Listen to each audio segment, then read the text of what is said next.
This is Slam Hockey with your hosts, Peter Bojarinoff and Paul Wideman.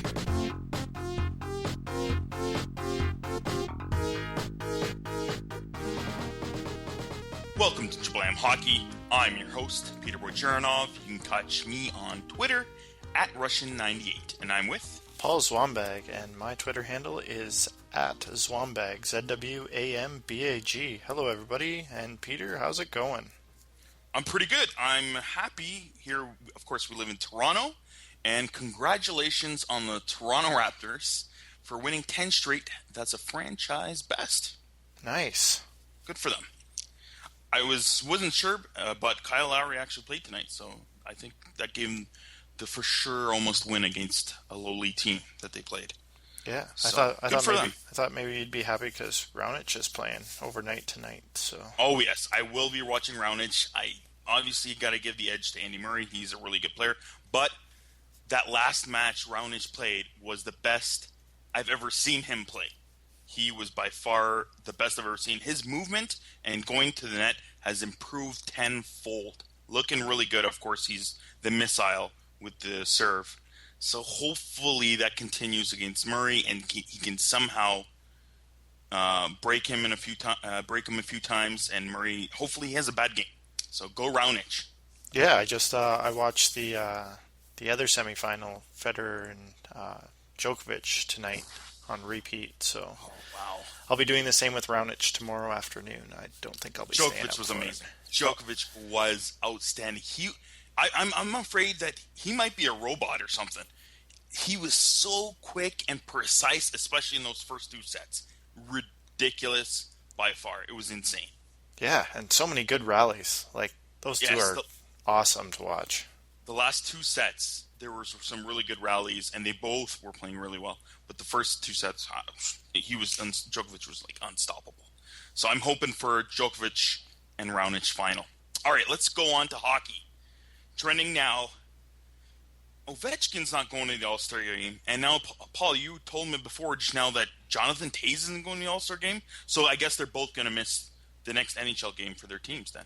Yeah, they won't be able to play February 2nd, so they have to sit out at least one game. That stipulation was brought in, I think, because of Crosby 3 or 4 years ago. And last year too, right? Last year, was it just... I'm not sure. I thought I heard it was something. Yeah, but you're right. It happened with Crosby too.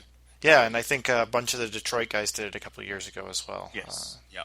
So they put that stipulation in, and then maybe it's not big enough. Their guys are willing to take the penalties. So yeah, I think it should be like a week if they're going to do this. It's not fair, especially Ovechkin just had 2 games off because of the snowstorm in the East Coast. Yeah, they have basically missed like a whole week. Yeah, they have like 1 or 2 games in 13 days or something like that, which is ridiculous in the NHL. That's unheard of. Yeah. So he needs more time, and they interviewed him afterwards, and he said he's been hurt for almost a month, and it's like, I'm pretty sure he's just feeding that to the media. Yeah. Obviously, you're in the NHL. It's a long season. I haven't mentioned this before, I think, on the podcast. I do think the NHL should lower the total season games to about 60, 62, but the players aren't going to want it, obviously, because then they're going to lower the salaries, right? Yeah. So there's no way that's going to happen. I think it should be better because, yes, hockey's such a demanding physical sport. They're all going to have day-to-day injuries, and of course some of them are going to have those huge injuries. But, you can't do this. It's just wrong. It's the All-Star game. You're promoting the game.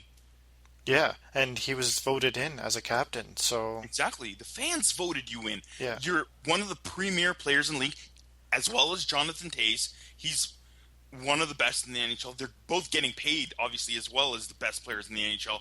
They should both be there.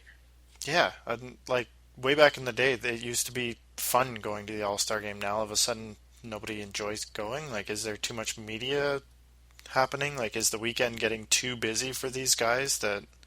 No, I think they all want the layoff time, because now all the players are doing the whole we're going here, we're going there, we're going to Caicos and stuff. So they all want that now. The younger guys want to do the party thing, and all the older guys want to take their family and go away for 4 days. Yeah.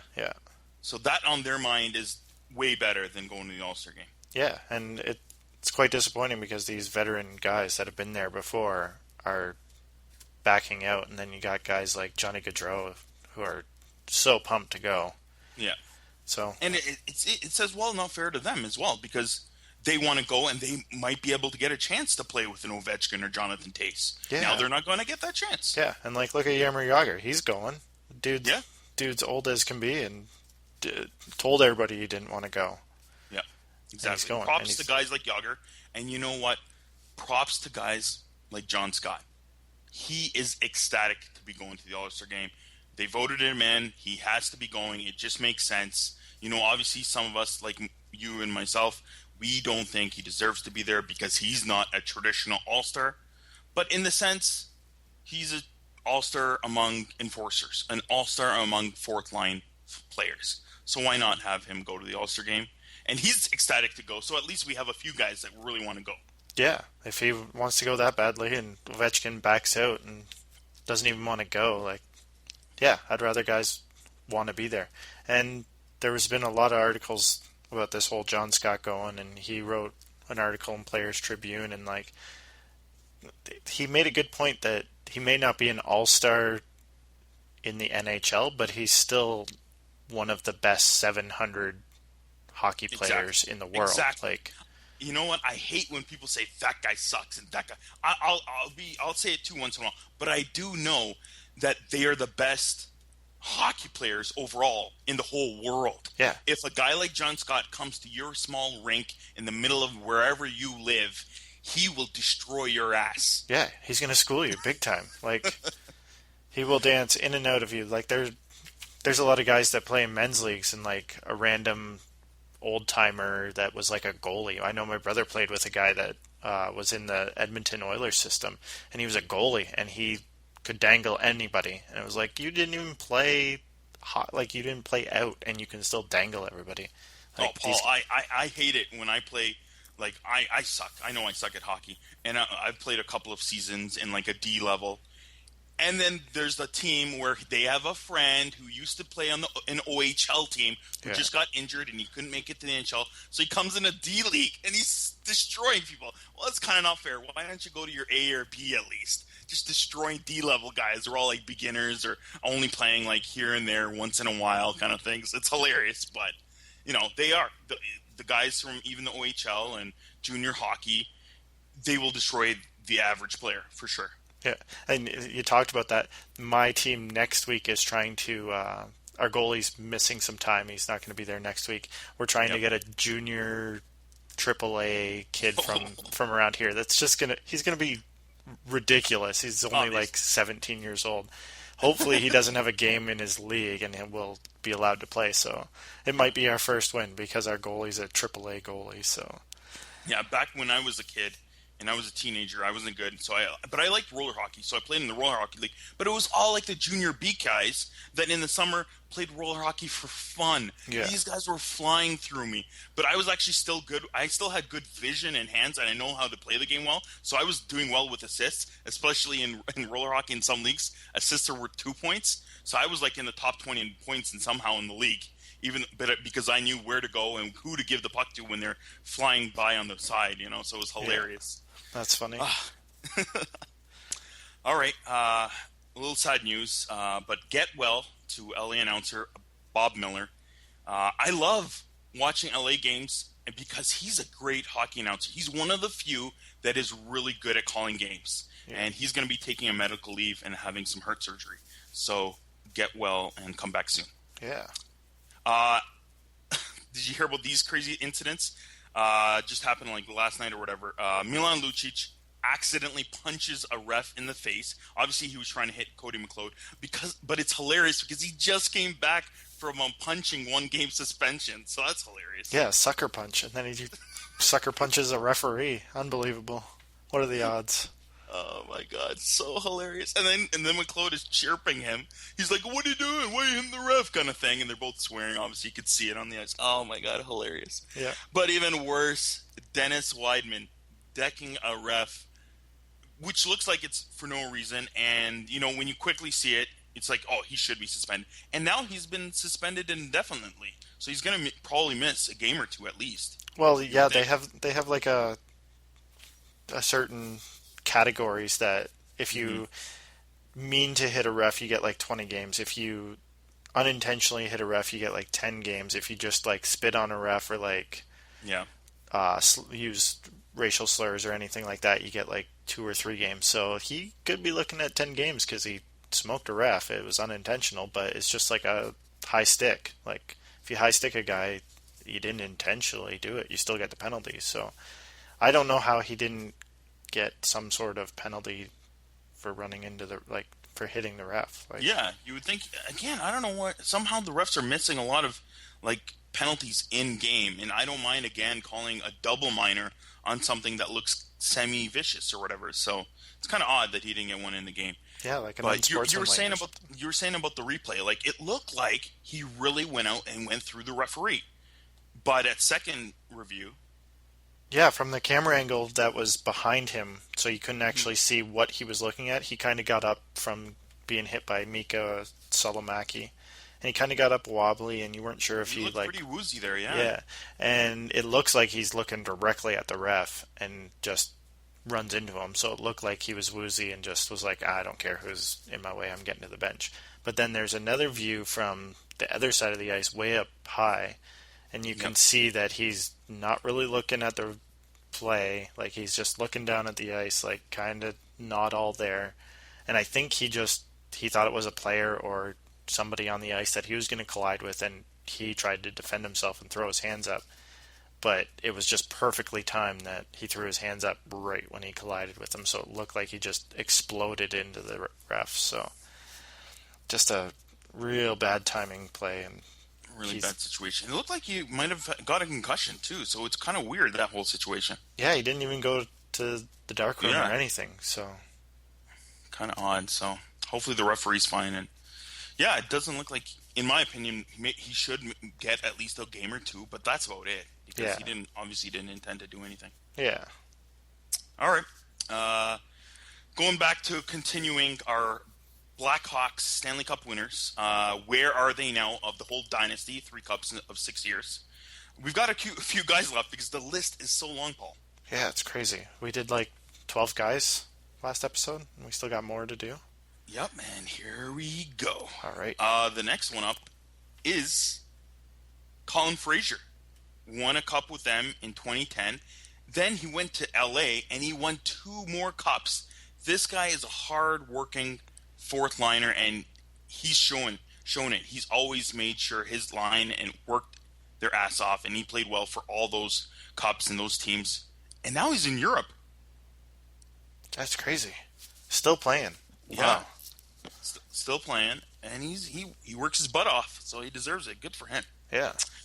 John Madden was added that first cup that off season by Dale Talon, and he wasn't a huge piece, but it was a good veteran player for that team and helped them win the cup. And he was an assistant coach for the in San Antonio Rampage, but they changed all their coaches, and now he's an assistant coach for the Panthers this season. Yeah, a lot of those like depth guys, like John Madden, who was like a wicked third line guy, Yeah, usually he was end up great as for the Devils. yeah, he usually end up as coaches of some sort. Like there's so many. If you go through the league, there's so many guys that played a depth. Like the guys that just were so smart, Yeah. they just didn't have the skill. Like The bottom 6 forwards and the bottom 4 defensemen type guys. yeah, the guys that just sit and watch the game and know the game so well. It's crazy. Yep. All right. Michael Frolik. Michael was a huge player for the Hawks when they won in 2013. Always been a scoring forward, but when he went to the Hawks, he just added to that depth of scoring talent. Now he's on the Flames after signing a huge 5-year big contract this past season. Yeah, and he found his defensive game in Chicago as well. Like He learned to play a good two-way game. yeah, and he is doing exactly that in Calgary. It's Yeah. crazy the transformation from the offensive side, and now he's more a defensive two-way guy. It's crazy Yeah, how these guys change their games. Yeah, and they can bring him up the lineup if there's any injuries or anything like that. So he's a good fit. Yeah.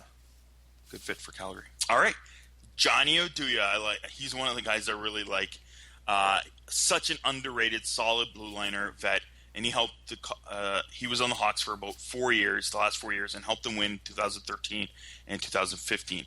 In the offseason, he signed a nice 2-year contract with Dallas, and Dallas is having one of their best years with him and a few other ex-Hawks.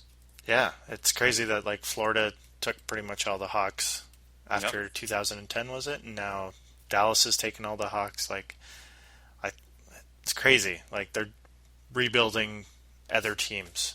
Exactly. Winnipeg's doing the same thing. Like all these guys have ex-Hawks. It's crazy. Yep. And the next one is obviously Patrick Sharp. He was there during the thick and thin in the rebuild, a Hawk for 9 years, a member of all 3 cups, and he had at least, I think, about 4 years of over 30 goals for them. He was a huge scoring threat and machine for them, especially on that line of Taves and Hossa for the last few years. So he was traded to Dallas in the summer, and again, he's making the Stars into one of the best offensive teams in the league. Yeah, and he can fit up and down the lineup. Like, put him with anybody and he can play. Center, left wing, right wing, wherever Yep. you want him, he can fit.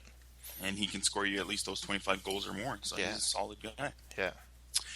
The recent guy, Brandon Saad, drafted and played a strong role for the Hawks in the last few years, and again, helping them win in 2013 and 2015.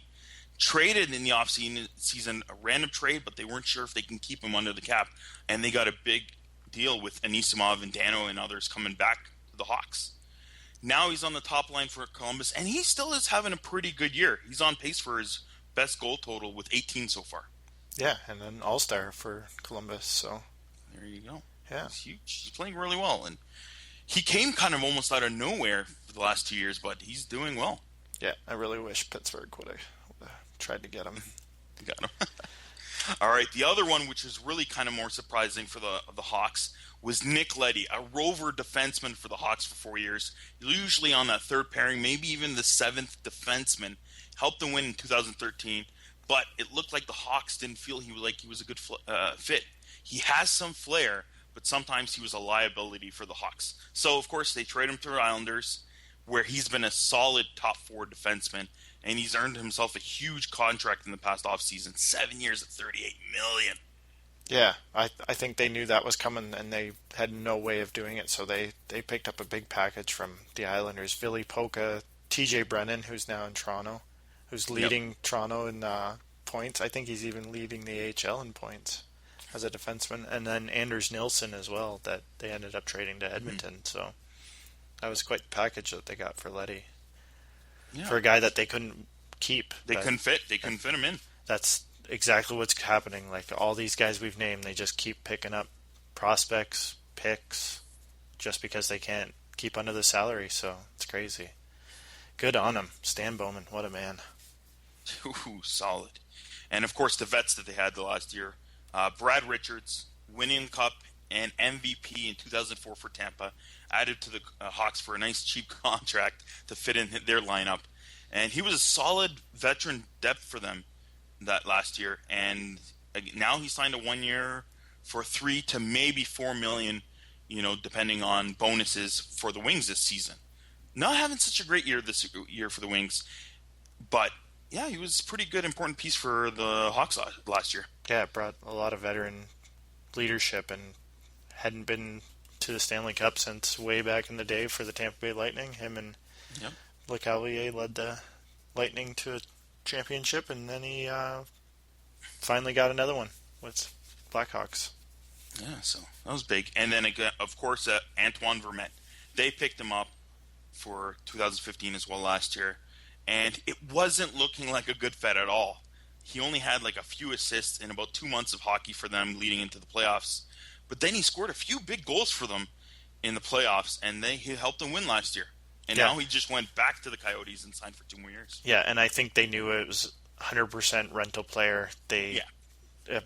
Insurance for Patrick Kane, because Patrick Kane got hurt halfway, 3/4 of the way through the season, and they weren't sure if he was going to come back for the playoffs. So they went out and got Antoine Vermette, and they didn't really need him because Patrick Kane came back way earlier than what he was expected. So he bumped down the roster and scored some big depth goals. Yeah, and then he went back to Arizona and kind of went back to being just a depth guy again. But yeah, so he really helped the Hawks out of nowhere, though. Like, Yeah. they weren't expecting much the way he played during the season. But in the playoffs, he got some big goals for them. Yeah.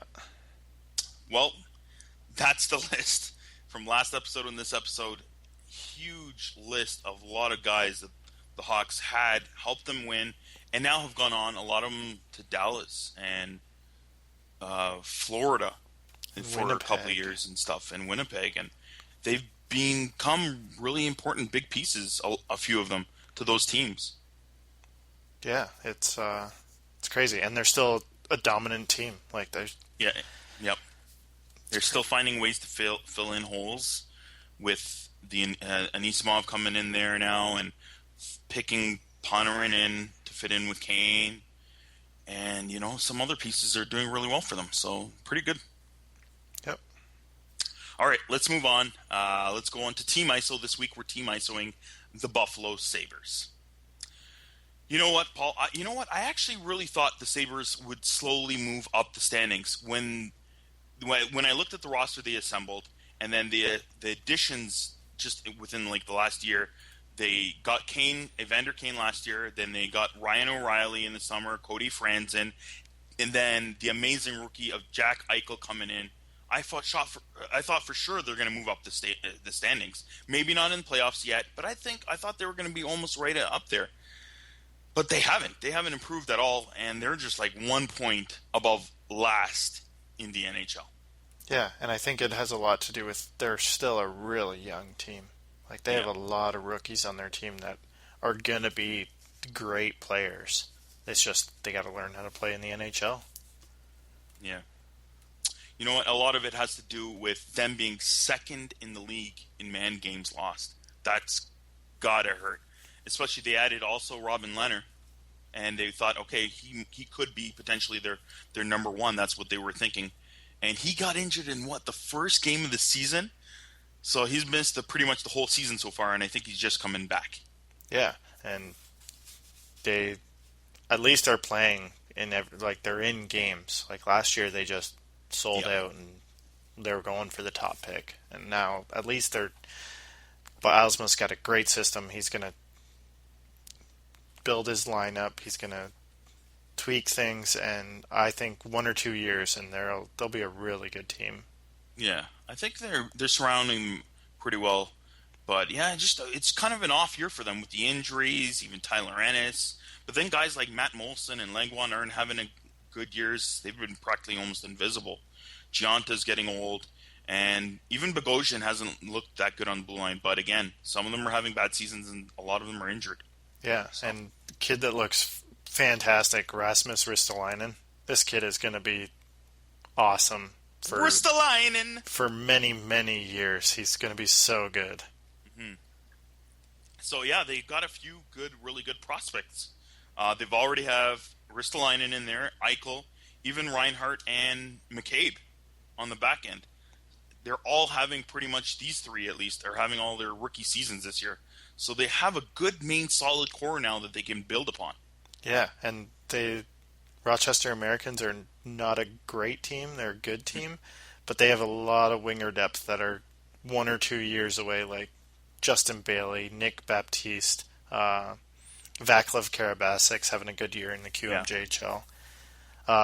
Big kid Hudson Fashing's going to be real good. He's going to be at least 3 years away because he's NCAA kid. So. Oh yeah. Yeah. So who do you think is a standout? Like obviously these guys like Eichel and stuff are huge, and they're pretty much almost studs for what they have in prospects, but they're already in there. Who's not in their roster yet that you think could maybe break into the top 6 role or a top 4 role in this team within like 2-3 years? Justin Bailey or Nick Baptiste. These kids they're both big kids. They play pretty much the same game, and they could be a good 1-2 punch on a left wing. I think they play both left and right wing, but they kind of swap around. But they're going to be big power forwards. Like once they thicken up, they'll fit in the NHL. A kid to look out for. Mm-hmm. All these young, short, tiny kids that like Tyler Johnson type. Evan Rodriguez and he's played with Eichel in Boston University. He was his line mate last year. Yeah. He signed with Buffalo before they drafted Eichel, so I think there was kind of they knew what was happening because he signed there to play with Eichel eventually, and I don't know if he'll play with them eventually just because Eichel's going to be a top line, but Rodriguez could easily come in 2-3 years from now and be like a third line energy, one of those just pests. If he just bulks up a bit, gets his NHL body going, plays a little more grit, he could be a third line guy. Sounds good. Yeah. All right. Let's move on. Time for Paul's fantasy up and down. Do you have that for us, Paul, this week? No, I don't. Why not? I've been working on an all-star team of fantasy hockey players for you, Peter. What? A fantasy all-star team? Wicked. Yeah, it's an all-star weekend, so why not do all-star fantasy weekend? Sounds like good. All right, I'm just going to pretty much fly through it. So the way I made this was Yahoo shows like MVPs of the teams of the league. Yep. So these guys are the most owned in the top 500 Yahoo leagues. So if your team's ranked in the top 500 in Yahoo and you own these guys, then their ownership goes up. So, number 1, the guy that's on the most teams that are in the top 500, Corey Crawford. Wow. And number 2, John Gibson. And I think the reason why is these guys ADPs, the average draft position, was not a top guy, so these guys are obviously helping the lineup because they were a late round draft pick. Well, Gibson was big time. Corey Crawford was like the 30. So from where they were drafted, they've improved their teams mightily. Yeah, because if like everybody's top round guys are all going to be pretty decent players, like the Ben, Seguin, Kane, all those guys were in the first round. Crosby's not helping that much. Well, he's starting to. He is heating up, that's for sure. So those are my goalies, and then on the bench, Braden Holtby. He's 20% owned in those top 500, so that's a good solid 3 goalies. Then on the center position, Dylan Larkin, 18%. Wow. Oh yeah, he wasn't even drafted in most leagues. Yeah. So I think that's why he's in a lot, because he wasn't even a draft pick. He was just picked up in a free agency, so any team could get him. The other center, Nicholas Backstrom, he's going to be one of the all MVPs. Artemi Panarin and Tyler Toffoli on left wing. Yep, I added Panarin as soon as possible after the draft, or in some of them, like almost in the draft at the end. Yeah, he was a late round pick, 195 ADP, so he's way down there. Patrick Kane was one of the only first round draft picks. He was 10th ADP, so he was at the end of the first round, but he was the only guy on this MVP roster that was in the first round that you would have drafted. So, and he's having a great year, so obviously he's helping teams. Wayne Simmons on right wing, I think that has a lot to do with his penalty and power play. If you got a penalty leagues and stuff, yeah. And then defense core, Brent Burns, Dustin Byfuglien, Rasmus Ristolainen, Oliver Ekman-Larsson are the four D-men. Ekman-Larsson, he's helping? What stats? Power plays, goals. He's scoring a lot of goals as a defenseman. I love Ekman-Larsson. OEL, he's great. Yeah. And then on the bench, so we already had Braden Holtby on the bench. Evgeny Kuznetsov is one of the bench guys. For sure. A lot of guys didn't pick him, obviously. Yeah, he's ranked 13th on this list. So Jeff Carter and Daniel Sedin. So if you have these guys, if you have like 4 of these guys, I know a couple of my teams, I have like Ristolainen, Sedin, and Backstrom all on one team, and I'm first in the league. So So if you got a bunch of these guys, you're good chance you got a really good team this year. So yeah, I've got 4 teams, and I'm first place in 2 of them. I'm third place in 1, and the other one, the fourth one, I don't know why, but I'm like in 7. So weird. Working my way up. Nice. So thanks to Paul's help, for sure. I'm moving up. You don't even want to know all my teams. Do you want to know all my teams, Peter? How many teams do you have, Paul? I have 6 Yahoo teams. Okay. And then I have 1 Fantrax, and it's like All right, that's not too bad. I thought it would be like 10 teams. No, and my fan tracks is like deep, deep, deep. It's 55 players per team, Oh my 16 teams. goodness, that's Like, ridiculous. we have prospects that might not even play ever in the You're making NHL. trades for like the 2025 draft, right? Yeah, so a trade that just happened in the league was Tyler Johnson was traded for Dmitry Timashov and a 2018 first round pick. 20. It's like, that's so ridiculous that it's so far away. Like, Oh man, hilarious. yeah, so my 6 teams, I got a first, a third, a first, a second, a third, and a fourth in my Yahoo leagues. Wow. And then my fan tracks, I'm in seventh. So Wow. How many teams you got in there? In that league? in the fan tracks, 16 Yeah. teams. How many guys? 16 guys? Wow. Yeah, and then 55 guys a team. So Well, good luck, Paul. thank you. Takes Paul about 2 hours to get through that every day. Oh man, it's crazy. It's a long morning for me most mornings. So Yep. All right. We told you before we're going to do it today. The Chicago Blackhawks All-Star Dynasty team roster. Paul has a list. I made a list of what we believe are our lineups of the best of the last 6-7 years of players from their team. Paul, I'll go first.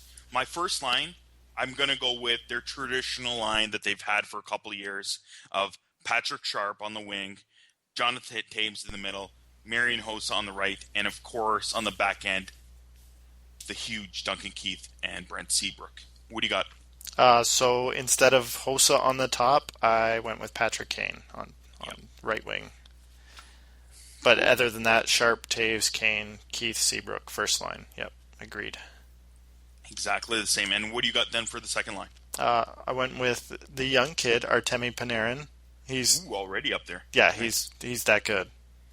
And then Artem Anisimov at center, Marian Hossa on right wing, and then Nick Leddy and Nicholas Hjalmarsson on the back end. Wow.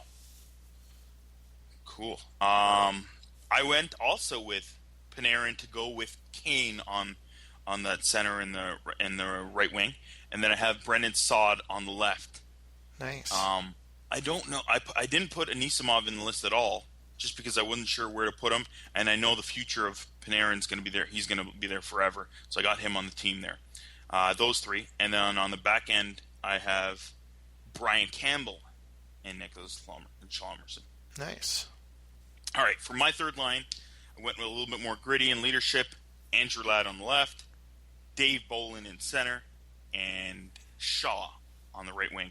And on the back end, guys that are just solid defensemen, two-way guys that have been helping them through the years, Johnny Aduya, and I like him as well, underrated Michael Roosevelt. Nice. Good choice. Not even on my Who you got? list. All right, my third line Yeah. is Brandon Saad, Dave Bolin. Yep. Think he's a solid third line guy. Yeah, and perfect, yeah. and Chris Versteeg, another solid third line guy. Yep, and then perfect. And then on the back end, Oduya and Campbell. So we kind of got the same guys, just in different orders. So Just in different places. What do Yeah. you think? Perfect. And then who do you fill out the roster with on the fourth line? Brian Bickle, solid fourth line guy. Yep. Andrew Shaw, Yep. another solid fourth line guy. And then Thomas Yep. Kopecky, great two-way guy. So that's my fourth line. Perfect. I went with, as well as Bickle, I do like Kruger. Has been there for so many years, and he just fits perfectly on the fourth line, so I put him in there. And I went with Versteeg on that fourth line to add a little bit of offensive punch for them there. Nice. Perfect. I'm really upset I missed Andrew Ladd. I feel really dumb for that. Yeah, I'm surprised you didn't get him. Did you have any extras for me on the offensive side? I really wanted to find a spot for Brouwer, but I couldn't fit him in there somehow. And then the guy that was there, but just before the Dynasty area, I wish I could put him on there, but I couldn't. You can't do him because he's not in the rules. Martin Havlat was right there right before the Dynasty, and he was huge. But you know what? Just honorable mention to Martin Havlat, but you can put him on there. Did you have any guys? Looking at the list, we Yeah. clearly missed a guy. Like, blatant miss. Poor roster Well, making maybe. on our parts. Hey, I might still mention him for the back end. No, Oh, I thought we were only doing 6 defensemen. on my back end, the other guy, my seventh man, because he was the seventh man basically, is Nick Leddy. Okay. And then, of course, I don't know where to put him because sometimes he plays forward and sometimes he plays on the D. But it's, of course, my guy that I missed to put him on the lineup is Dustin Bufflin. Yeah, that was my guy. Yep. Blatantly missed him. I just didn't know where to put him in because he plays both positions. So I was like, I don't know where to go. And I wanted to put him on D, but to me, I wouldn't want to put Dustin Bufflin. Obviously, on an All-Star team, you want to fit him in somewhere. But I liked having Oduya and Roosevelt together more as a third pairing. Yeah, we have a solid new name for Dustin Bufflin. You just called him Bustin' Dufflin. That's a solid nickname. Bustin' Dufflin. Good. I like it. That's awesome. And of course, all right, that's good. And of course, in the net, in the crease, you can't go wrong with Corey Crawford, and his backup has got to be Niemi. You got the same, Paul? No, I don't have Niemi. What? Who's your backup goalie? I think Scott Darling's a solid backup goalie. Yeah. And I went Scott Darling and Ray Emery. Ray Emery's a solid goalie. You went with Ray Emery above Niemi as a third string? Second string, yeah? Yeah, because if it was Emery now, no way. Yeah. But Emery, when he was with the Blackhawks, he went on like a spree of like 10 straight games to start the season. Just dominated the NHL. That's true. He's had some good stretches. Yeah, so when he was with the Blackhawks, he was playing really good hockey. I think he got his back injury and just fell apart. So I really like Ray Emery.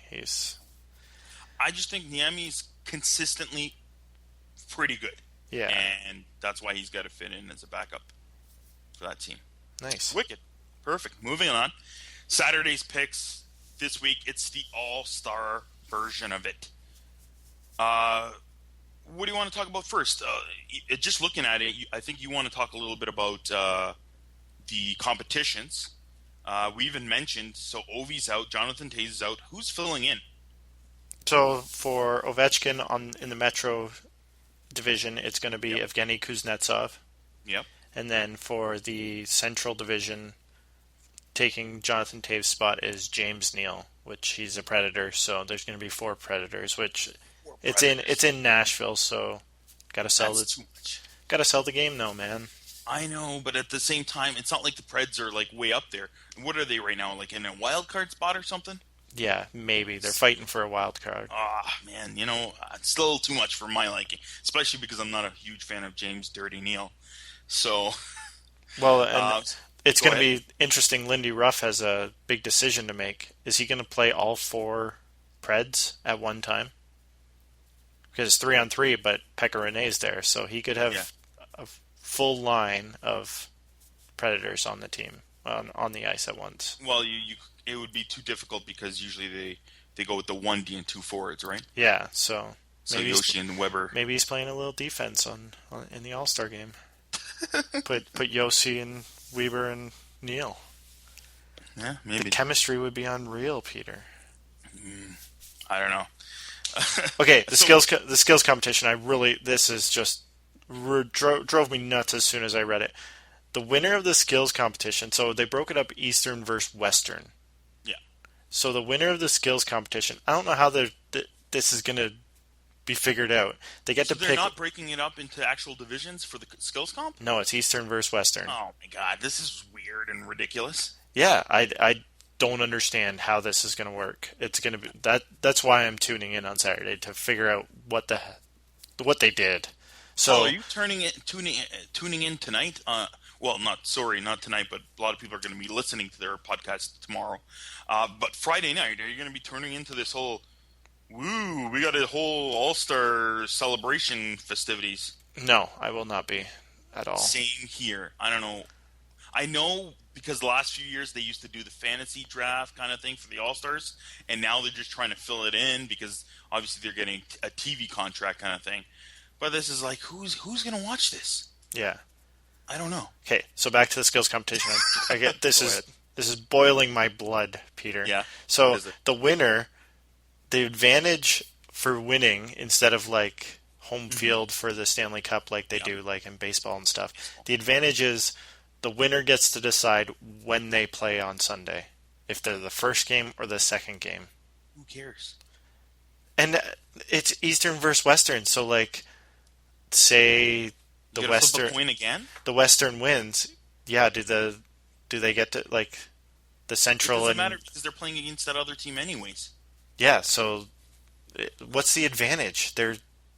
Like, do you get to watch the team play before you and learn how they play? Like, everybody knows how to play 3-on-3. It's just, They're just making up nonsense. That's what it seems like. yeah, and the skills competitions, they're doing head-to-head matches rather than, like, just picking guys to be the fastest skater or be the That's accuracy. Like, their records cannot be kept from way back when, like, in the 90s when... yeah, because it would be totally different now. Yeah, like the accuracy shooting is now a timed event. It's not like 4 Yeah. of 4 or 4 of 6. Like, Oh, I loved watching Ray Bork in that event. And you know what, Paul? Let's get into this now. What events are you looking for? I loved the accuracy event when Ray Bork was there. He oh, was Ray, excellent. Ray Bork, Brendan Shanahan, like Yep. Ray Bork was phenomenal. Yeah, he And was like just outstanding Mark back. Messier made appearances and went 4 for 4. Like, I loved it. It was that to me was one of my favorites. yeah. And the one I don't like right now is the whole breakaway thing. Like it's kind of funny and cute, I think, for the kids. And when Ovechkin kind of makes fun of it with the whole, putting on the hat and everything, it's kind of funny. But overall, it's like, whatever. Yeah. And I agree that accuracy shooting was the best event, but now that they do like the head to head, you have to watch two guys shoot at the same time. It's not good. It's not No, good. the head to head is brutal. It's a skills competition. Like, show off the skills. Like, don't make it a heated battle 1-on-1. Yeah. And I really enjoyed the fastest skater, but they changed that over the years. That it's no now they've brought it back to a full lap that the guys have to do. But you remember when like Carl Hagelin won and they were like, "Oh, he's the fastest skater. He beat Mike Gartner," and it's like, no, he didn't. He skated half the ice, Yes, exactly. and not even like they had to make the tight corners and just it was brutal. It was really bad. So Yeah. thankfully they went back to full laps for that. Yeah. Some things are weird. Some things are. The other thing, the full weekend event that's going to be mind blowing and fun to watch on Twitter because I don't think it's going to be aired on television. Oh, yeah? What is The mascot showdown. Yes, I heard about. Did they have that last year? They did, but it was just a one day game, and they Yeah. actually like skated and played hockey. Yeah. Now Yes. Thursday, so tonight we're recording on a Thursday. Yeah. They did their introductions, they did warm-ups, and played musical chairs and bowling.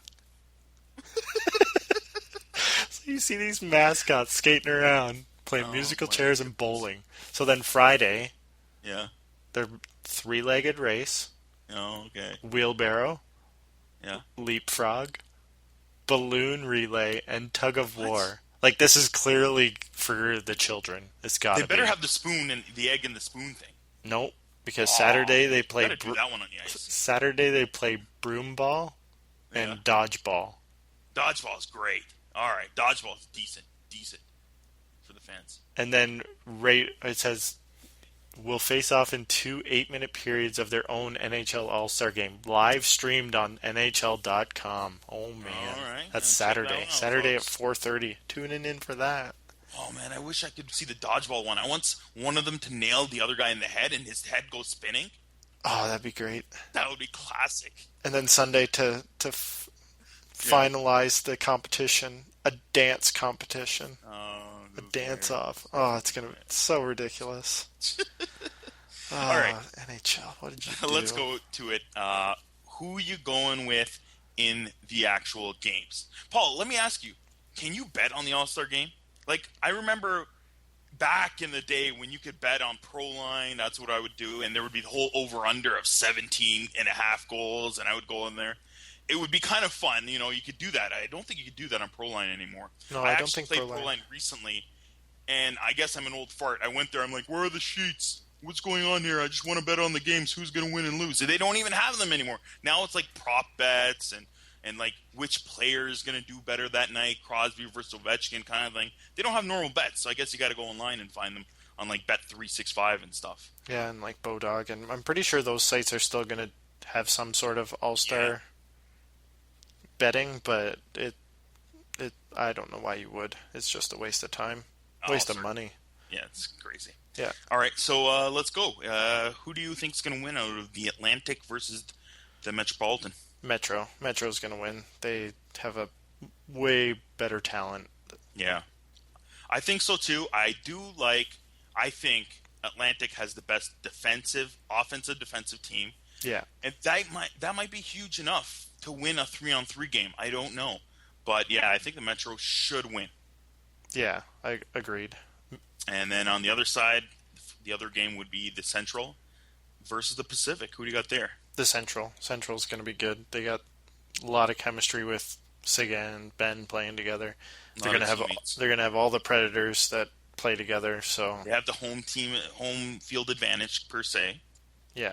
So yeah, I'm going with them too. I know Jonathan Toews is out and they're putting in Neil, but again, that's another Pred, so that might help them. Yeah, hopefully Dubnyk's going to be half decent in net. So I think the Pacific might be really a fast team, and that might help them with Goudreau and Hall and those guys. But yeah, same here. I'm thinking maybe Central should win that one. Yeah. We'll see what let's see what John Scott does, as he's the captain of that Pacific team. Yeah. And then who do you got in final? Then we got the same picks here: the Metro versus the Central. Who's going to win? I'm going the Metro. The Metro's going to win it all. Crazy. I picked the same team as well. I picked the Metro to win. Somehow I just feel that, I don't know what, I just feel that they have the best team overall. Holtby's on fire, and but it's weird. All-Star games, it doesn't matter with the goaltending as much, but they've got a lot of offensive talent. So. All right, so we'll probably have a different pick for this one, the All-Star MVP. Ooh, that's a tough one. And I actually never thought about that one. You go with yours, Paul. Okay, so good chance it's going to be a Predator because it's in Nashville, and that just kind of happens everywhere. But I don't think you can give the MVP if the Central doesn't win at all. Yeah. So I'm going with Nicholas Backstrom. He's just going to set up everybody. He's going to pick up a lot of assists. Oh yeah, he's just going to set up Malkin, set up Kuznetsov. Yeah, I'm not going to go with Backstrom because I think they pick up a lot of goal-scoring guys.